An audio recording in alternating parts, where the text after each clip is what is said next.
ഗുസ്തിതാരം വിനേഷ് ഫോഗട്ടിന് മത്സരത്തിൽ യോഗ്യത നേടുന്നതിനായി മെഡിക്കൽ ടീം കഠിന പരിശ്രമം നടത്തിയെന്ന് Indian Olympic association president P T. Usha.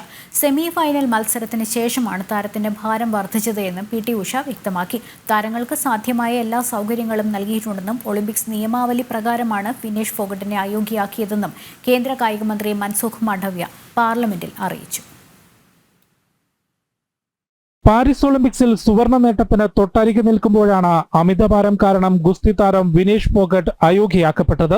ഭാരം കുറച്ച് മത്സരത്തിൽ യോഗ്യത നേടുന്നതിനായി വിനേഷും മെഡിക്കൽ ടീമും കഴിഞ്ഞ രാത്രി മുഴുവൻ കഠിന പരിശ്രമം നടത്തിയെന്ന് Indian Olympics association president P T. Usha പറഞ്ഞു.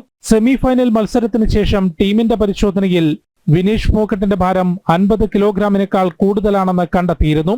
ഔദ്യോഗിക പരിശോധനയ്ക്ക് മുൻപ് ഭാരം കുറയ്ക്കാൻ പരമാവധി ശ്രമിച്ചെങ്കിലും പരാജയപ്പെട്ടു. വിനേഷ് ഫോഗട്ടിനെ കണ്ട് അസോസിയേഷന്റെയും രാജ്യത്തിന്റെയും പിന്തുണ അറിയിച്ചിട്ടുണ്ടെന്നും പി.ടി. ഉഷ പറഞ്ഞു. The Wrestling Federation of India has filed an appeal to UWW to consider the decision to disqualify Vinesh, and the IOA is following that up in the strongest possible manner.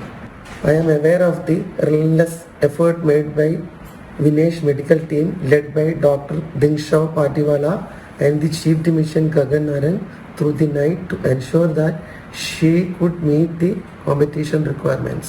ഒളിമ്പിക്സിൽ ഭാരതത്തിന്റെ medal പ്രതീക്ഷയായിരുന്ന Vinesh ഫോഗട്ടിന് തയ്യാറെടുപ്പിനായി എല്ലാ സൗകര്യവും കേന്ദ്ര സർക്കാർ ചെയ്തിരുന്നുവെന്നും Olympics നിയമാവലി പ്രകാരമാണ് താരത്തെ അയോഗ്യയാക്കിയതെന്നും കേന്ദ്ര കായിക മന്ത്രി മൻസുഖ് മാണ്ഡവ്യ പാർലമെന്റിൽ അറിയിച്ചു.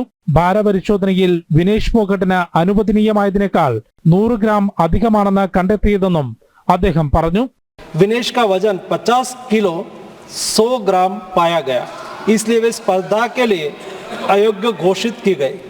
इस मामले को लेकर भारतीय ओलंपिक संघ ने अंतर्राष्ट्रीय कुश्ती संघ से कड़ा विरोध भी दर्ज किया है। नेशनल भारतीय ओलंपिक संघ की अध्यक्षा पी.टी. उषा भी अभी पेरिस में है। प्रधानमंत्री जी ने स्वयं उसके साथ बातचीत करके उचित कार्यवाही करने के लिए, उचित एक्शन लेने के लिए भी उसको कहा गया है. വിഷയത്തിൽ അന്താരാഷ്ട്ര ഒളിമ്പിക്സ് കമ്മിറ്റിയിൽ പ്രതിഷേധം അറിയിച്ചിട്ടുണ്ട്. പ്രധാനമന്ത്രി Narendra Modi Olympics association president PT. ഉഷയുമായി നേരിട്ട് സംസാരിച്ച് ആവശ്യമായ നടപടികൾ സ്വീകരിക്കാൻ നിർദ്ദേശിച്ചിട്ടുണ്ടെന്നും മൻസുഖ് മാണ്ഡവ്യ വ്യക്തമാക്കി. ജനം, ഡൽഹി.